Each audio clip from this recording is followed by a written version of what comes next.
Hello मेरे प्यारे साथियों, आप लोग कैसे डियर। मुझे उम्मीद है डियर कि आप लोग अच्छे एवं स्वस्थ होंगे और अपनी बोर्ड परीक्षा की तैयारी बेहतरीन तरीके से कर रहे होंगे डियर। आज के इस सेशन में डियर हम आपके लिए लेकर आए हैं क्लास 12 का डियर हिस्ट्री यानी कि डियर इतिहास का आपका चैप्टर 1, जिसका नाम है ईंटें मन की तथा यानी कि ईंटें मन की तथा अस्थियां, जिसको हम लोग हड़प्पा सभ्यता या सिंधु घाटी सभ्यता बोलते हैं। आज हम उसी का डियर आपको VVS सब्जेक्टिव क्वेश्चन का डियर पार्ट 2 लेकर आए। कितने डियर? पार्ट 2 लेकर आए। इससे पहले डियर हम आपको पार्ट 1 करा दिए। अगर आप पार्ट 1 नहीं देखे तो डियर आप पार्ट 2 को देखने के बाद आप पार्ट 1 देख लीजिएगा डियर। और इस चैप्टर से डियर हम आपको जितना भी सब्जेक्टिव क्वेश्चन कराएंगे डियर, इससे बाहर आपको बोर्ड परीक्षा में एक भी सब्जेक्टिव क्वेश्चन नहीं पूछा जाएगा डियर। तो आप वीडियो को शुरू से अंत तक जरूर देखिएगा और अंत में ये भी बतलाइएगा डियर कि आपको ये वीडियो कैसा लगा। तो चलिए डियर बिना टाइम वेस्ट करते हुए वीडियो को स्टार्ट करते हैं। तो ये सब क्वेश्चन डियर आपको पार्ट 1 में हम आपको बता दिए थे डियर। आज हम पार्ट 2 का आपका क्वेश्चन चलिए देखते हैं। तो आपका पार्ट 2 का क्वेश्चन डियर यानी कि आपको पार्ट 1 में हम आपको 15 क्वेश्चन यानी कि 15 नंबर के क्वेश्चन तक हम आपको करा दिए थे डियर। आज का आपका पार्ट 2 में डियर पार्ट 2 का आपका यानी कि पार्ट 2 का आपका पहला क्वेश्चन यही है डियर कि लोथल कहाँ है, इतिहास अध्ययन में इसका स्थान का क्या महत्व है। यानी कि डियर आज का इस सेशन का आपका पहला क्वेश्चन क्या है, लोथल कहाँ है। यानी कि डियर ये लोथल है, एक कहाँ है और इतिहास में यानी कि डियर इतिहास के अध्ययन में इसका स्थान का महत्व क्या है डियर। इसमें आपको कितना 2 क्वेश्चन पूछा जाता है डियर, जिसमें आपको पहला क्वेश्चन क्या पूछा जाता है, तो लोथल कहाँ है डियर। तो चलिए इसका उत्तर देखते हैं। तो लोथल गुजरात राज्य में स्थित यानी कि डियर लोथल कहाँ है, तो लोथल गुजरात राज्य में क्या स्थित है, भोगवा नदी के किनारे। इसको भी आप लिख सकते हैं यानी कि लोथल गुजरात राज्य में भोगवा नदी के किनारे स्थित है। और दूसरा क्वेश्चन का हम आंसर देखते हैं डियर इतिहास अध्ययन में इस स्थान का बहुत महत्वपूर्ण है। यानी कि डियर इतिहास के अध्ययन का मतलब होता है डियर कि इतिहास के बारे में जानने में जो सहायक है ना डियर, इस स्थान का क्या बहुत महत्व है। क्योंकि हड़प्पा सभ्यता का एक प्रमुख शहर लोथल भी था। यानी कि डियर हड़प्पा सभ्यता का क्या एक प्रमुख शहर यानी कि डियर एक मेन नगर आपको लोथल भी था। यहाँ से गोदी यानी कि डियर गोदी का मतलब होता है बंदरगाह। यानी कि डियर यहाँ से बंदरगाह, आटा पीसने वाली चक्की, धान एवं बाजरे की खेती का प्रमाण, मनके बनाने की कारखाना, 3 युगल संविधान आदि का प्रमाण यहाँ से मिले डियर। यानी कि इनका इतिहास में क्या अध्ययन है डियर, तो हड़प्पा सभ्यता का यानी कि डियर इतिहास में अध्ययन यानी कि इतिहास अध्ययन में इस स्थान का क्या डियर बहुत महत्व यानी कि बहुत महत्व है। क्योंकि हड़प्पा सभ्यता का एक प्रमुख शहर कौन था डियर, लोथल भी था। यहाँ से यानी कि डियर यहाँ से क्या बंदरगाह का भी साक्ष्य मिला है। आटा पीसने वाली क्या एक चक्की यानी कि आटा पीसने वाली चक्की का भी साक्ष्य एवं धान एवं बाजरे की खेती का क्या यहाँ से प्रमाण मिले। और मनके बनाने की कारखाना और 3 युगल संविधान यानी कि आदि के प्रमाण का लोथल से मिले। तो ये आपको इतिहास अध्ययन में आपको लोथल का महत्व है डियर। तो आपका एक क्वेश्चन का डियर आपका आंसर हुआ डन। तो चलिए डियर फिर आपका दूसरा क्वेश्चन की ओर देखते हैं। तो हड़प्पा सभ्यता में मनके बनाने की प्रक्रिया का वर्णन करें। यानी कि डियर हड़प्पा सभ्यता में है ना मनके कैसे बनाया जाता डियर, उनके बारे में आपको बताना है डियर। मनके का मतलब क्या होता है डियर, एक प्रकार का मोती या माला। यानी कि अगर आपसे पूछेगा कि मनके का मतलब होता है मोती, यानी कि डियर हड़प्पा सभ्यता में है ना मोती का बनाने का क्या प्रक्रिया था, उनके बारे में आपको बताना है। तो चलिए इसका उत्तर देखते हैं। तो मनके के बनाने का निर्माण की प्रक्रिया यानी कि डियर मनके के बनाने का निर्माण की प्रक्रिया है।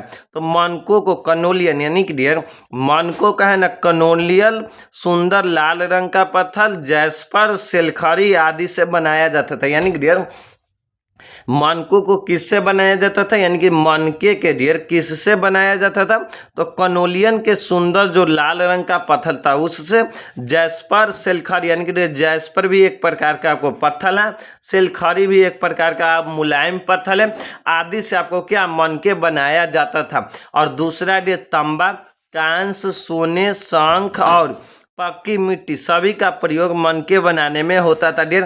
तो मनके बनाने में किस चीज़ यानी कि डियर उनका प्रक्रिया क्या था, यानी कि किस चीज़ का प्रयोग होता था।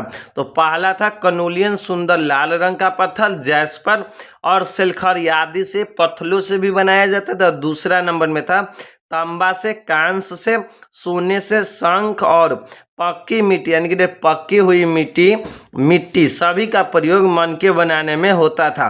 कुछ मनके दो या दो से अधिक पत्थरों को आपस में जोड़कर बनाए जाते थे, यानी कि डियर बहुत सारे मनके थे ना डियर, जो क्या दो से यानी कि दो या दो से अधिक पत्थरों को है ना आपस में जोड़कर बनाए जाते थे। ये आपको हड़प्पा सभ्यता में क्या था डियर, मनके बनाने की प्रक्रिया था। यानी कि डियर हड़प्पा सभ्यता के लोग मनके कैसे बनाया जाता था डियर, तो इस प्रकार से वो लोग मनके बनाने में यानी कि इन चीज़ों का प्रयोग करते थे डियर, जो हम आपको बता दिए। तो चलिए फिर आपका नेक्स्ट प्रश्न है डियर, हड़प्पा सभ्यता के इन्हीं दो विशेषता का उल्लेख कीजिए। यानी कि डियर हड़प्पा सभ्यता या सिंधु घाटी सभ्यता की दो विशेषताओं का उल्लेख कीजिए। यानी कि डियर अब आपसे पूछा जाता है कि हड़प्पा जो सभ्यता है ना उनकी दो विशेषता, यानी कि डियर उनके विशेषता के बारे में आपको बताना है। तो चलिए इसका हम उत्तर देखते हैं।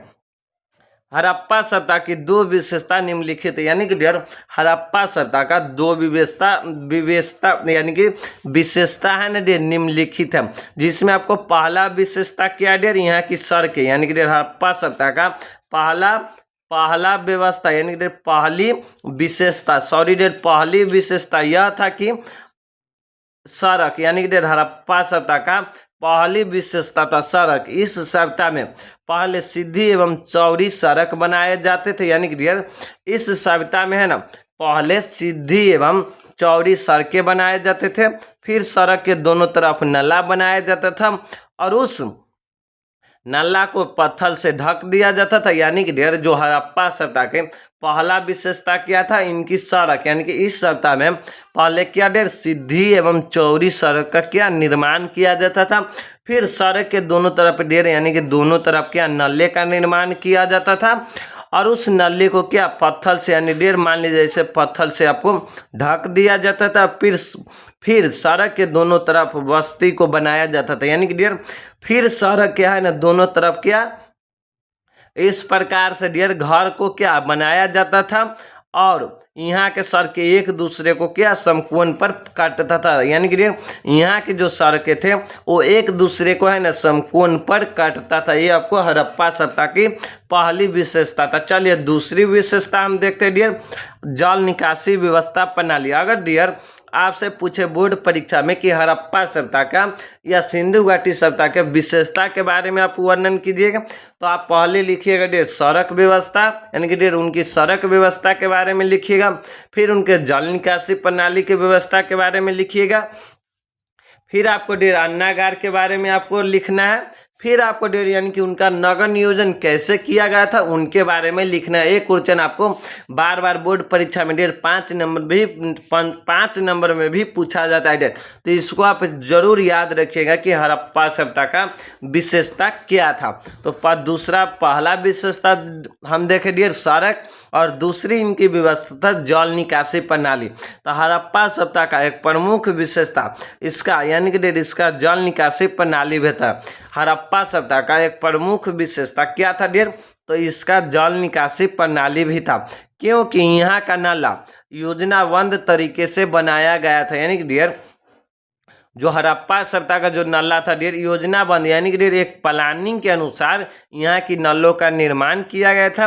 भवन की पानी छोटी छोटी नलियों से निकलकर गली की नलियों में आते थे। यानी कि डियर हड़प्पा सभ्यता में जो भी भवन यानी कि जो घर होते थे डियर वो छोटी छोटी यानी कि डियर छोटे छोटे नालियों से है ना निकल कर गली की एक नलियों में आते थे और फिर गली की नालियों के मुख्य सड़क के दोनों ओर बनी पक्की नालियों से यानी कि जोड़ दिया जाता था, यानी कि जोड़ा गया था। तो इनका ये जल निकासी प्रणाली व्यवस्था था। यानी कि हड़प्पा सभ्यता का एक प्रमुख विशेषता क्या था डियर, तो जल निकासी प्रणाली, और एक आपको सड़क व्यवस्था प्रणाली के बारे में आपको लिखना है।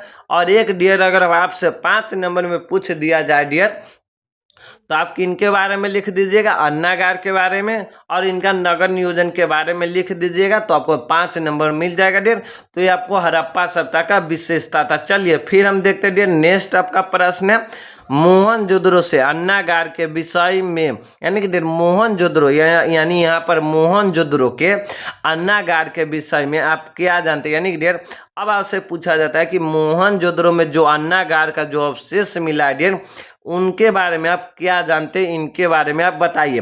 तो चलिए इसका उत्तर देखते हैं। तो अनाज को एक सुरक्षित स्थान पर रखने वाले भंडार को ही अन्ना, यानी कि यहाँ पर आपको टाइपिंग मिस्टेक है, यानी कि अन्नागार बोला जाता है। तो अन्नागार का मतलब क्या होता है डियर, यानी कि वैसे घर, यानी कि वैसे घर या वैसे सुरक्षित स्थान जिस पर अनाज रखने वाले भंडार को ही हम लोग क्या अन्नागार बोलते हैं। मोहनजोदड़ो से एक बहुत बड़ा अन्नागार का अवशेष प्राप्त हुआ है जो दुर्ग शहर में स्थित है। मोहनजोदड़ो से ही एक क्या बहुत बड़ा अन्नागार का अवशेष प्राप्त हुआ है जो 45.72 मीटर लंबा एवं 22.86 मीटर चौड़ा था। यानी कि डियर इस अन्नागार की लंबाई कितनी थी, तो 45.32 मीटर की लंबा एवं 22.86 मीटर चौड़ा था। इस अन्नागार को एक पक्की ईंट के चबूतरों पर बनाया गया था। यानी कि डियर अन्नागार को है एक पक्की ईंट के चबूतरों पर बनाया गया था। इस अन्नागार में हवा जाने की भी व्यवस्था था। यानी कि डियर इस अन्नागार में है ना अनाज जो रखने वाले जो भंडार बनाया गया था डियर, उसमें हवा जाने के लिए भी व्यवस्था बनाया गया था ताकि उसमें का क्या अन्न खराब नहीं हो और अनाज को समय समय पर सुखाने के लिए एक बहुत बड़ा, यानी कि डियर एक बहुत बड़ा चबूतरा भी बनाया गया था डियर अन्नागार के सामने। डियर अनाज को सुखाने के लिए क्या उनके, यानी कि अनाज को सुखाने के लिए एक बहुत बड़ा क्या चबूतरा भी बनाया गया था।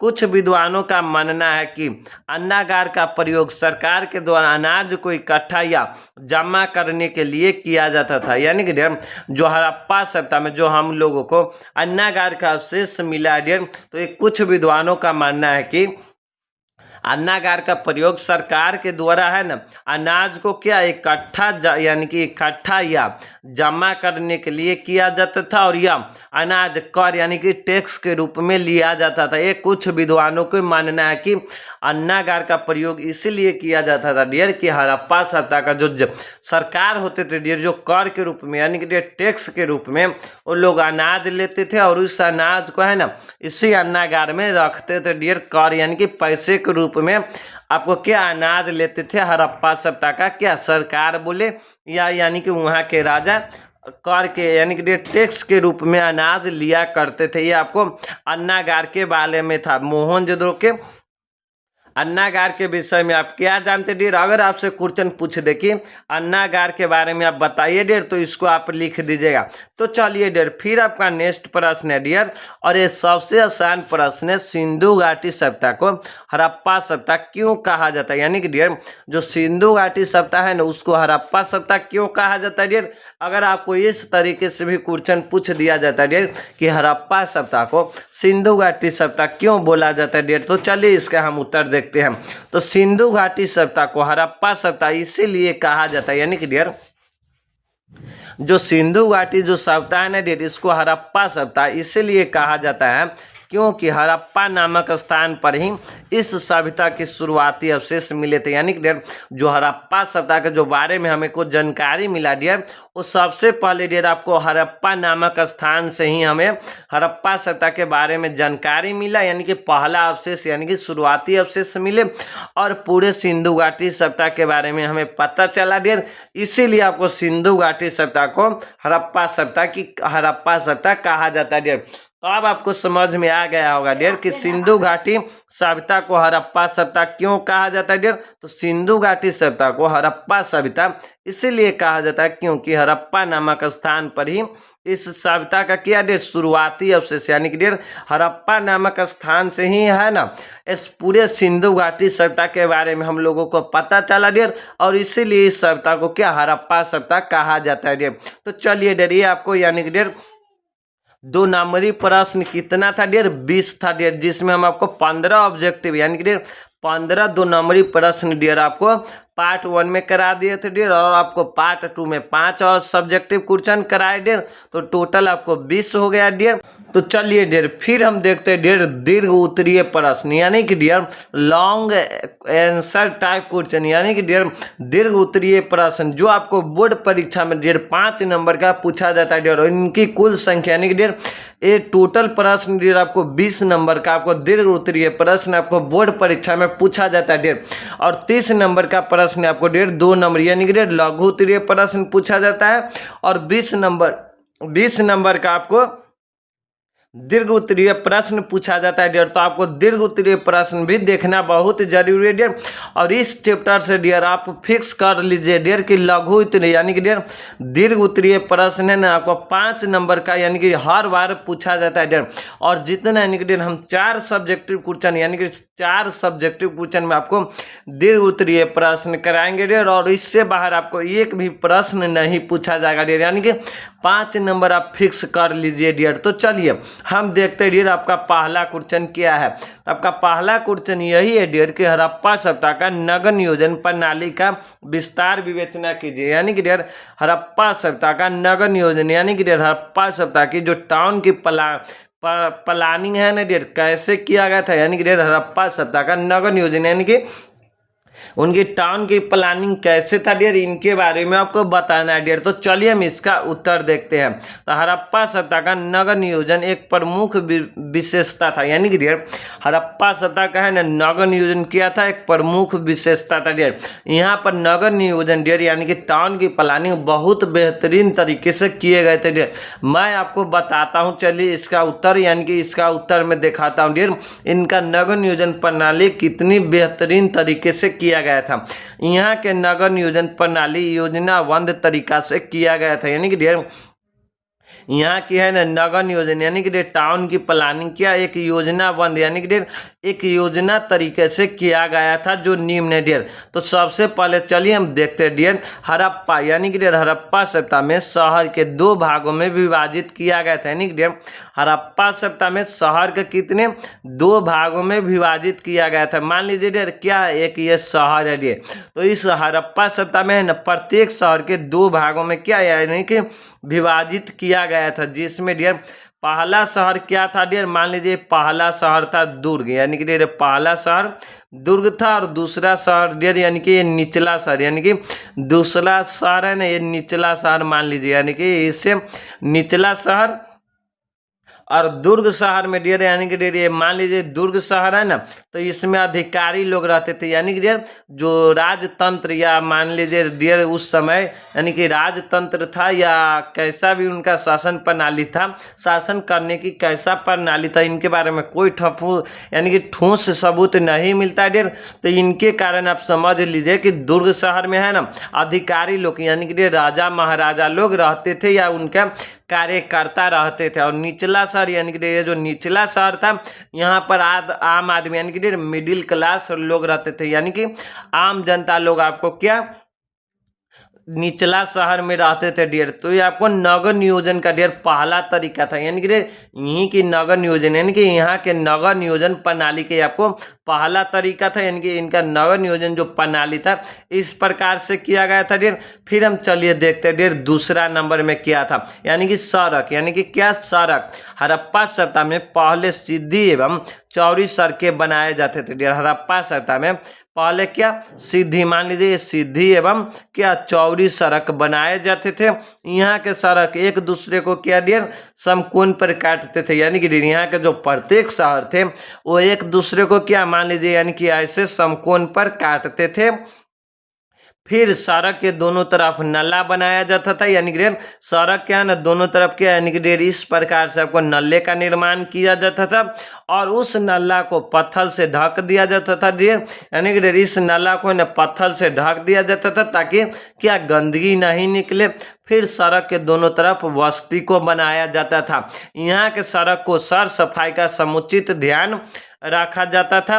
इस प्रकार सिंधु घाटी सभ्यता में नगर नियोजन किया गया था, यानी कि डियर हड़प्पा सभ्यता में कैसे नगर नियोजन किया गया था डियर, तो पहले शहर के 2 भागों में विभाजित किया गया था।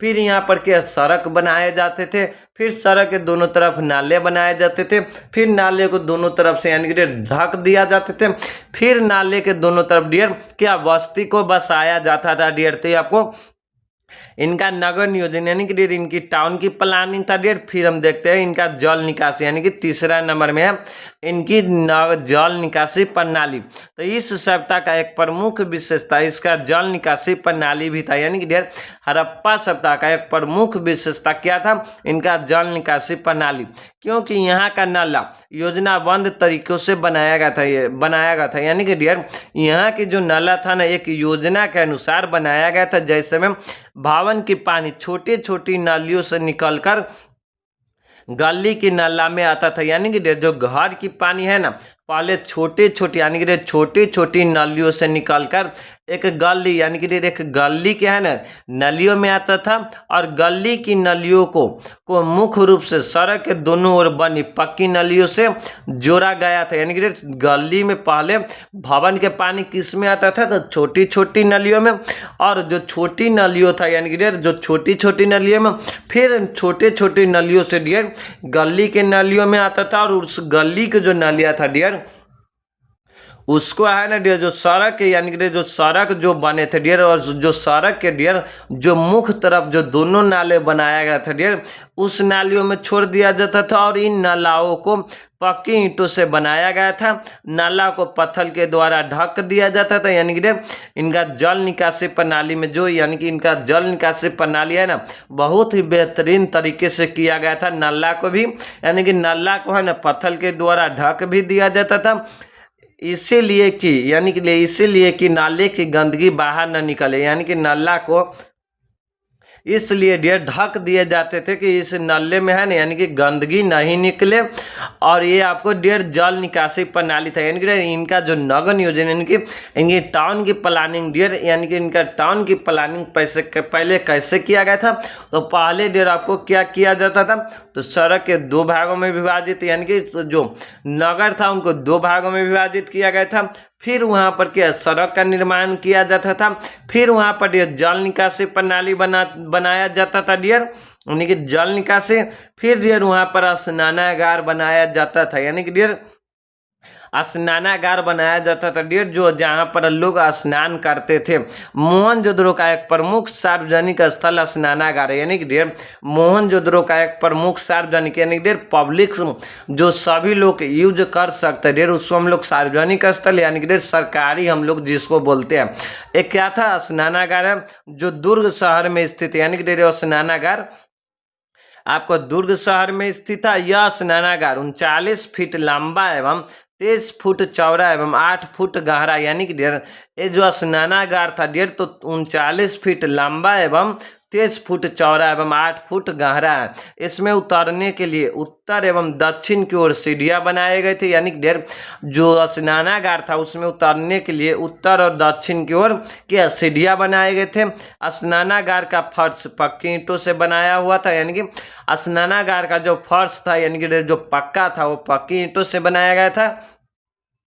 इस विशाल स्नानागार का प्रयोग किसी धार्मिक अनुष्ठान के स्नान हेतु किया जाता था, यानी कि जो स्नानागार जो बनाया गया था डियर इनका प्रयोग किस लिए, तो किसी धार्मिक अनुष्ठान यानी कि डियर जब कोई पूजा पाठ होता था डियर तो उसके स्नान के लिए स्नानागार का प्रयोग किया जाता था। स्नानागार के चारों ओर कैमरे तथा बरामदे थे। स्नानागार के जल निकासी यानी कि डियर स्नानागार से जल निकास की भी व्यवस्था थी एवं स्वच्छ पानी को कुएं के द्वारा लाया जाता था, यानी कि यहाँ पर जब गंदगी जो हो जाता था पानी तो उनको एक नाला के द्वारा निकाल दिया जाता था, और स्वच्छ पानी यानी कि डियर अच्छे पानी को है ना एक क्या यानी कि एक कुएं के द्वारा आपको स्नानागार में क्या लाया जाता था डियर। फिर हम देखते हैं डियर 5 नंबर में इनका अन्नागार यानी कि इनका जो नगर नियोजन का जो यानी कि नगर नियोजन का विशेषता क्या था डियर या नगर नियोजन की प्लानिंग कैसे किया गया था इनको हम देख रहे हैं। तो पंचमा क्या था डियर अन्नागार, अनाज को एक सुरक्षित स्थान पर रखने वाले भंडार को ही अन्नागार बोला जाता है। मोहनजोदड़ो से एक बहुत बड़ा अन्नागार का अवशेष मिला है जो 45.72 मीटर लंबा एवं 22.86 मीटर चौड़ा था। इस अन्नागार को एक पक्की ईंटों के चबूतरों पर बनाया गया था। इस अन्नागार में हवा जाने की भी व्यवस्था था, यानी कि डियर इस अन्नागार में यानी कि अन्नागार में हवा जाने के लिए भी एक उनका व्यवस्था बनाया गया था और अनाज को समय समय पर सुखाने के लिए एक बड़ा चबूतरा भी बनाया गया था। स्नान को यानी कि डियर जो अनाज को है ना सुखाने के लिए क्या एक बहुत बड़ा चबूतरा भी बनाया गया था।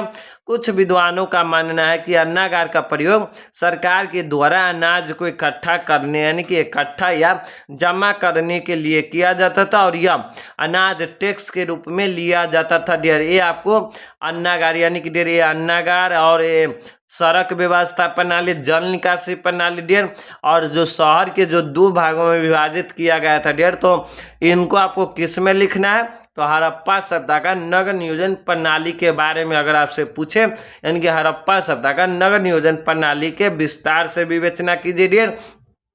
तो आप एग्जाम में भी डियर इसी तरीके से पॉइंट बाय पॉइंट बनाइएगा डियर, जैसे मैं आपको पॉइंट बाय पॉइंट बनाकर आंसर दिए हैं। तो चलिए डियर फिर आपका दूसरा प्रश्न है डियर, हड़प्पा सभ्यता के सामाजिक एवं धार्मिक स्थिति की विवेचना कीजिए। यानी कि डियर अब आपसे पूछा जाता है कि हड़प्पा सभ्यता के सामाजिक एवं धार्मिक जीवन की विवेचना कीजिए। यानी कि हड़प्पा सभ्यता के धार्मिक जीवन कैसा था और उनका सामाजिक जीवन कैसा था उनके बारे में आपको बताना है।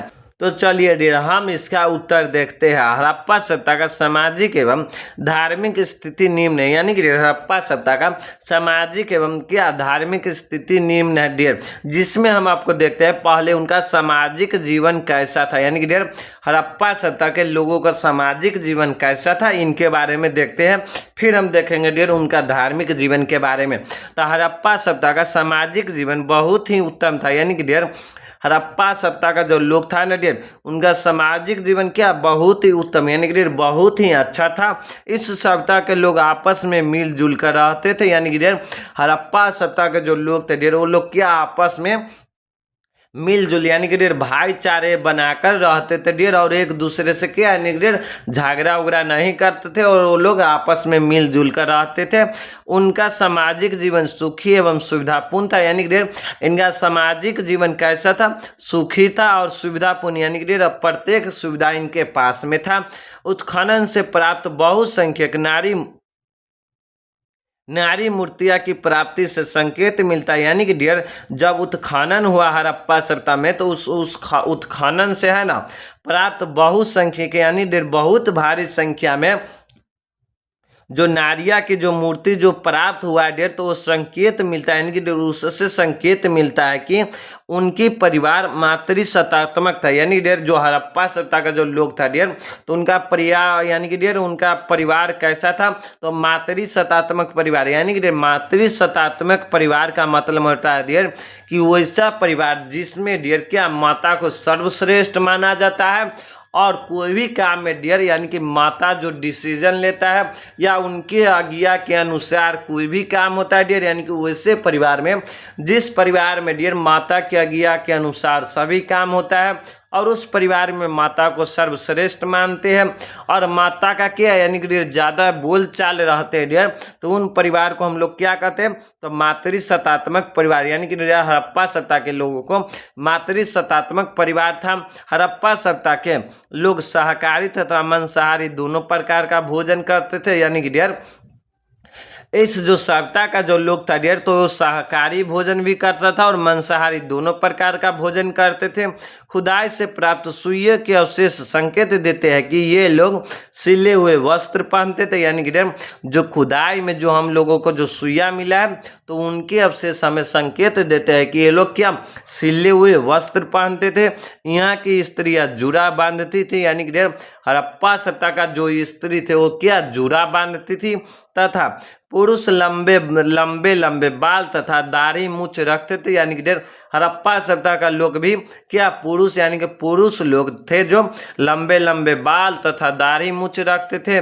यहाँ प्राप्त नर्तकी की मूर्ति से संकेत मिलता है कि नृत्य भी मनोरंजन का प्रिय साधन रहा होगा। यानी कि हड़प्पा सभ्यता से जो नर्तकी यानी कि नाच करते हुए जो मूर्तियां जो मिली है डियर, तो उनसे ये संकेत मिलता है कि नृत्य यानी कि डियर डांस है ना, यहाँ का मनोरंजन क्या प्रिय साधन रहा है, यानी कि रहा होगा। गाने बजाने का भी ये लोग क्या शौकीन थे, यानी कि डियर डांस करने का भी लोग ये शौकीन थे, यानी कि गाना सुनना और डांस करने के भी ये लोग क्या थे शौकीन थे डियर। तो ये आपको हड़प्पा सभ्यता का क्या सामाजिक जीवन था डियर। फिर हम देखते हैं डियर हड़प्पा सभ्यता का धार्मिक जीवन के बारे में देखते हैं। अब हम देखते हैं डियर इनका धार्मिक जीवन कैसा था। तो हड़प्पा सभ्यता के धार्मिक जीवन के बारे में हमें कोई लिखित साहित्य एवं कोई मंदिर नहीं मिला। यानी कि डियर हड़प्पा सभ्यता के धार्मिक जीवन के बारे में है ना, हमें कोई लिखित यानी कि डियर कोई लिखित साहित्य नहीं और न ही कोई मंदिर मिला। यानी कि डियर हमें कोई भी लिखित साहित्य नहीं मिला है कि वो लोग हड़प्पा सभ्यता के लोग हैं ना डियर इसी देवी देवताओं को मानते थे डियर, यानी कि इसी देवी देवताओं के मानते थे या डियर उसी देवी देवताओं को क्या वो लोग पूजा करते हैं डियर। जो भी हमें खुदाई से जो अवशेष प्राप्त हुआ डियर उसी के अनुमान पर हम लोग जानते हैं कि हड़प्पा सभ्यता के लोग इस देवता देवी देवता को मानते थे डियर। यानी कि कोई भी यानी कि खुदाई के ही दौरान जो भी अवशेष प्राप्त हुआ उन्हीं के आधार पर हम लोग मानते हैं कि हड़प्पा सभ्यता के लोग इन देवी देवताओं का पूजा करते हैं थे। लेकिन लिखित साहित्य कोई नहीं मिला, नहीं तो कोई मंदिर मिला है। खुदाई से प्राप्त अवशेष से ही यहाँ के धार्मिक जीवन के बारे में हमें पता चलता है। यानी कि डियर वही बात है, खुदाई से जो भी वस्तु यानी कि पुरानी वस्तु जो हमें प्राप्त हुआ डियर उन्हीं के अवशेष के बाद यानी कि उन्हीं के अवशेष से हमें इन लोगों का क्या धार्मिक जीवन के बारे में पता चलता है। जैसे कि मोहनजोदड़ो हड़प्पा से छोटी छोटी स्त्री यानी कि नारी की मूर्तियां मिले। यानी कि मोहनजोदड़ो और हड़प्पा से क्या छोटे छोटे स्त्री एवं नारी की मूर्तियां मिले, जिससे अनुमान लगाया गया है कि ये लोग मातृ देवी की पूजा करते थे। यानी कि ये लोग क्या मातृ देवी की पूजा करते थे, जिसे आज दुर्गा, काली, चंडी, गौरी आदि के नाम से जाना जाता है। किससे आदि के नाम से जाना जाता है। यानी कि डियर जो हड़प्पा और मोहनजोदड़ो से है ना डियर उत्खनन के दौरान क्या छोटे छोटे नारी की मूर्तियां मिले हैं, जिससे है इतिहासकारों ने विद्वान लगाए हैं कि ये लोग क्या मातृ देवी की पूजा करते थे डियर। और जिसे आज हम लोग क्या कहते हैं, आज हम उसे दुर्गा के नाम से जानते हैं, काली, चंडी, गौरी आदि के नाम से हम लोग वर्तमान में जानते हैं। एक स्त्रिया की मूर्ति मिली है जिसके गर्भ से पौधा निकलता हुआ देखा है। यानी कि दिखाता है या देखा है। एक स्त्री की मूर्ति मिली यानी कि एक ऐसे स्त्री की मूर्ति मिली है क्या जिसके गर्भ यानी कि जिसके योनि से पौधा निकलता हुआ दिखता है।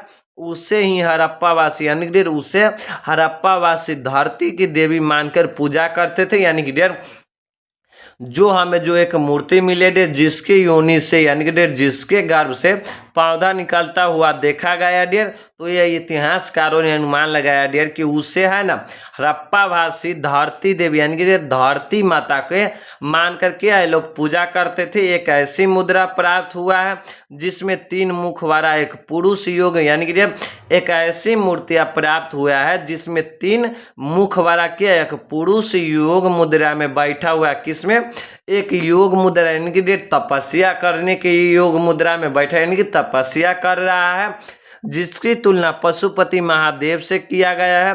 हड़प्पावासी वृक्ष में पीपल का पूजा करते थे। यानी डियर ये लोग है ना हड़प्पावासी वो वृक्ष में किस वृक्ष का पीपल यानी कि किस वृक्ष का पूजा करते थे डियर, तो ये लोग पीपल का पूजा करते थे डियर।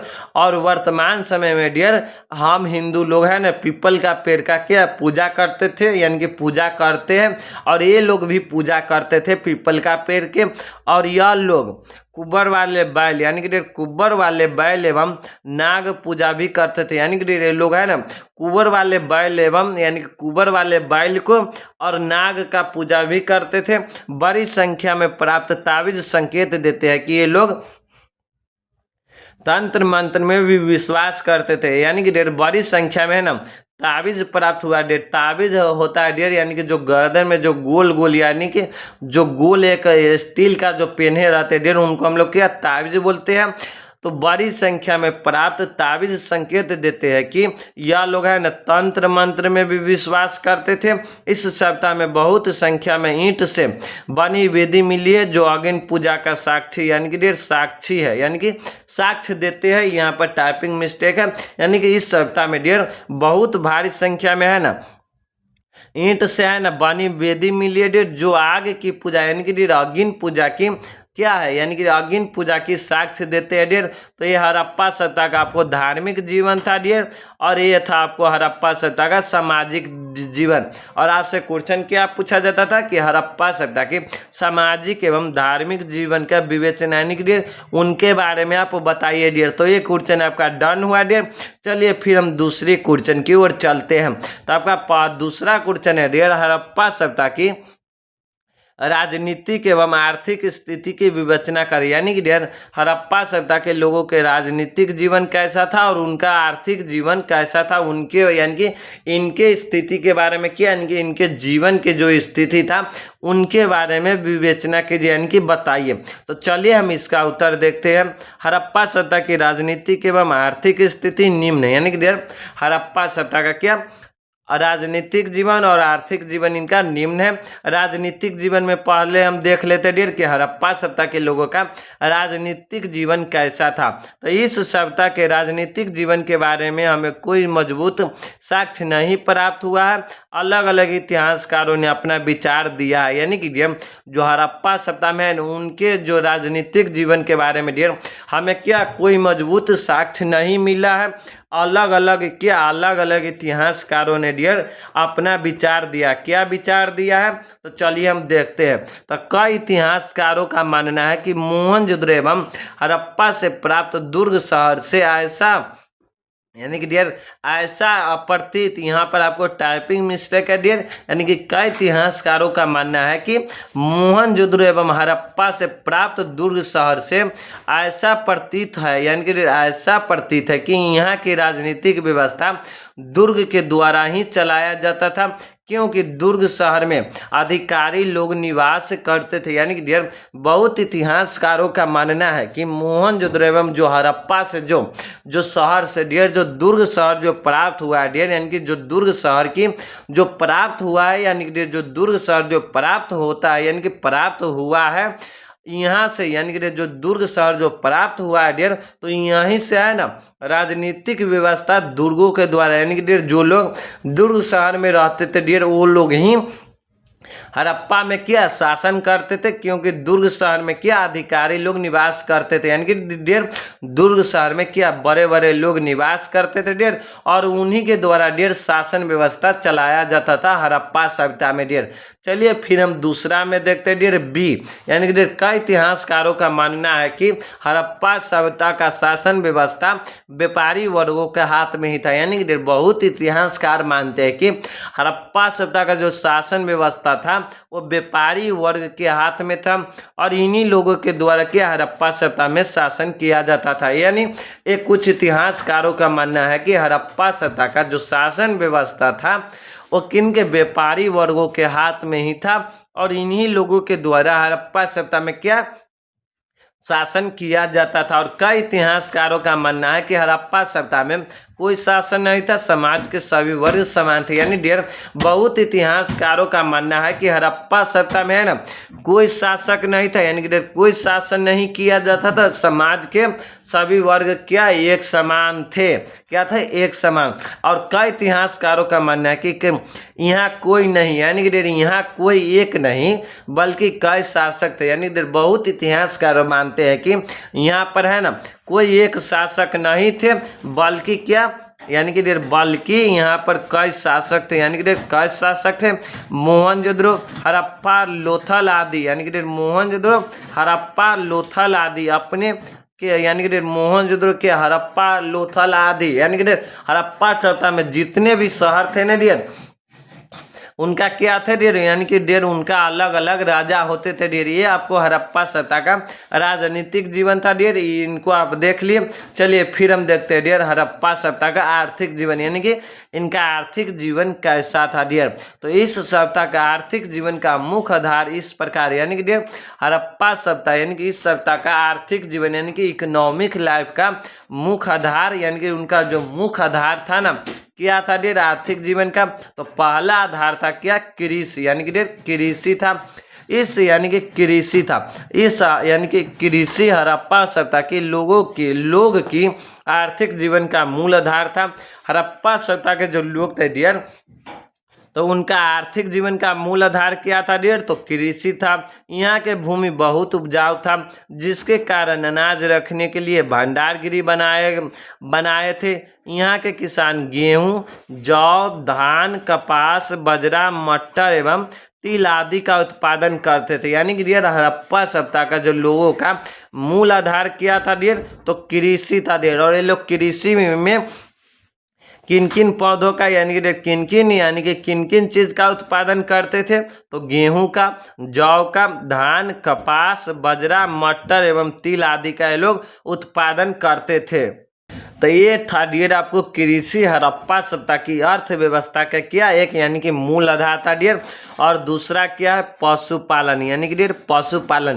कृषि के साथ साथ हड़प्पा वासी का आर्थिक जीवन का आधार पशुपालन था, यानी कि डियर कृषि के साथ साथ हड़प्पा वासी का है ना आर्थिक जीवन का क्या, यानी कि डियर आर्थिक जीवन का आधार क्या था, यानी कि आर्थिक जीवन के साथ साथ इनका मूल आधार क्या था, पशुपालन भी था।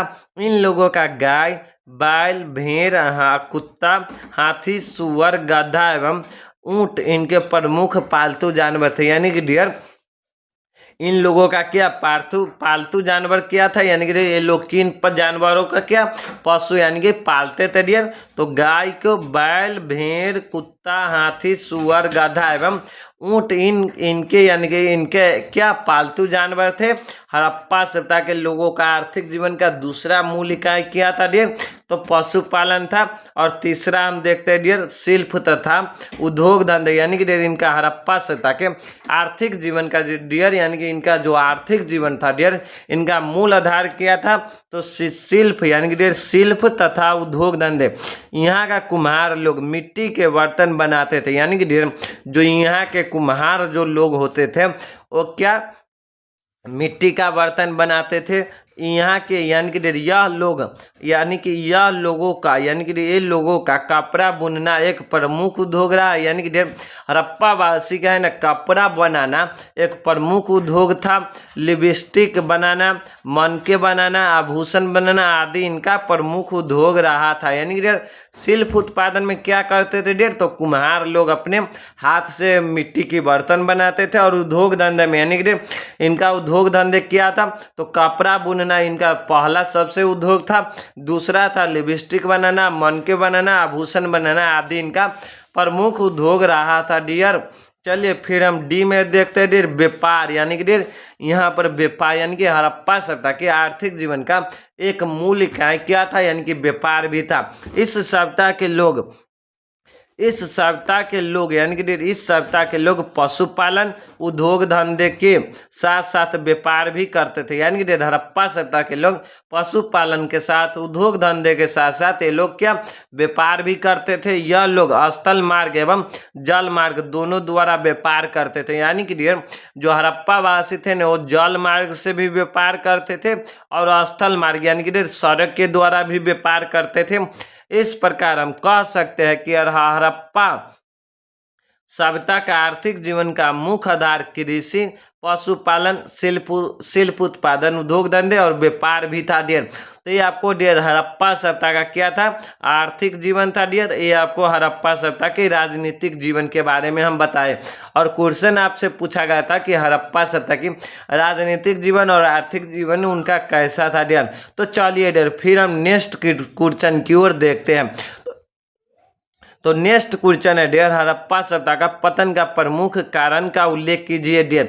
ये आपका VVI क्वेश्चन है डियर, यानी कि बोले तो आपको VVI यानी कि बहुत से बहुत ज़्यादा इंपॉर्टेंट क्वेश्चन है डियर कि हड़प्पा जो सभ्यता है डियर उनका पतन कैसे हुआ डियर। ये क्वेश्चन आपको बार बार बोर्ड परीक्षा में पूछा जाता है, इनको आप जरूर याद रखिएगा डियर। तो चलिए हम इनका उत्तर देखते हैं। तो उत्तर में है हड़प्पा सभ्यता के पतन को लेकर विभिन्न विद्वानों एक मत नहीं है। यानी कि डियर जो हड़प्पा सभ्यता है ना डियर, उनके पतन यानी कि डियर पतन का मतलब होता है डियर उस सभ्यता का विनाश कैसे हो गया, या उस सब यानी कि डियर हड़प्पा सभ्यता खत्म कैसे हो गया।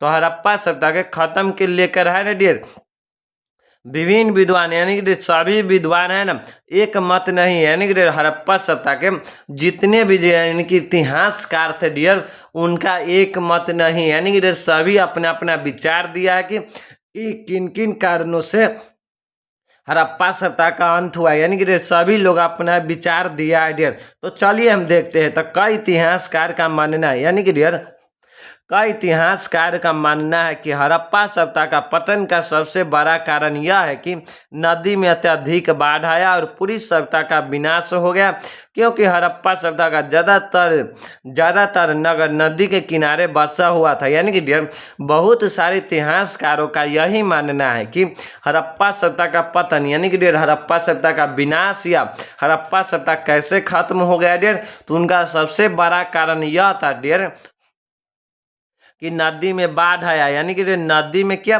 अत्यधिक बाढ़ आया और पूरी सभ्यता का विनाश यानी कि पूरी सभ्यता क्या खत्म हो गया, क्योंकि हड़प्पा सभ्यता का ज़्यादातर नगर नदी के किनारे बसा हुआ था डियर। तो आपको हड़प्पा सभ्यता का पतन का सबसे बड़ा एक कारण था क्या, नदी के यानी कि नदी में बाढ़ आना हड़प्पा सभ्यता का सबसे एक बड़ा कारण था।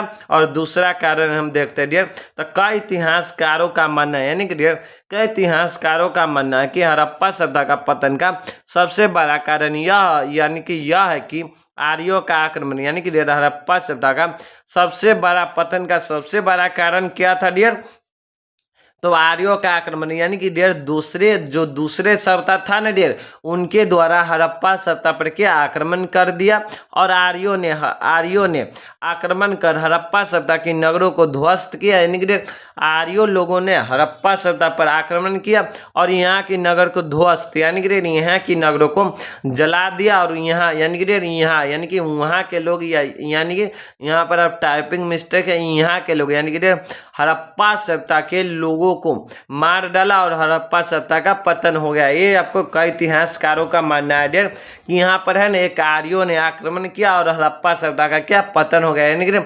आर्यों ने आक्रमण किया और पूरी सभ्यता के लोगों को मार दिया और इनके नगर को ध्वस्त कर दिया और इनका यानी कि इस सभ्यता का पतन हो गया डियर। और कई इतिहासकार यानी कि कई इतिहासकारों का मानना यह है कि हड़प्पा सभ्यता का पतन का सबसे बड़ा कारण यह है, यानी कि डियर कई इतिहासकारों का मानना है कि हड़प्पा सभ्यता का सबसे बड़ा कारण यानी कि सबसे बड़ा कारण यह है कि अत्यधिक भूकंप। यानी कि डियर अत्यधिक भूकंप आया और पूरी सभ्यता यानी कि डियर पूरी सभ्यता मिट्टी के अंदर दब गया और इस सभ्यता का क्या पतन हो गया डियर। एक कई इतिहासकारों का मानना है डियर कि यहाँ पर है ना अचानक में न बहुत तेज में क्या भूकंप आया और पूरी सभ्यता मिट्टी के अंदर दब गया। यानी कि डियर पूरी सभ्यता मिट्टी के ही अंदर दब गया और इस पतन का यानी कि इस सभ्यता का पतन हो गया। एक कई इतिहासकारों का मानना है। चलिए फिर हम देखते हैं डियर कई इतिहासकारों का मानना यह है कि हड़प्पा सभ्यता का पतन का सबसे बड़ा कारण यह है कि मलेरिया एवं महामारी जैसी बीमारियां का शिकार हो गया। यानी कि डियर बहुत सारे इतिहास यह मानते हैं कि हड़प्पा सभ्यता का पतन कैसे हुआ। यानी कि पतन का सबसे बड़ा कारण यह है कि मलेरिया एवं महामारी जैसे यानी कि डियर मान लीजिए हमारे देश में 2020 के समय में जैसे कोरोना वायरस आया था डियर उसी प्रकार है ना यहाँ पर कोई एक ऐसा यानी कि बीमारी यानी कि मलेरिया या महामारी जैसी कोई बीमारियां आया है और यहाँ क्या यानी कि सभी लोग इस बीमारियां का शिकार हो गए और सभी लोगों को क्या मृत्यु हो गया और पूरी सभ्यता का डियर क्या पतन हो गया डियर।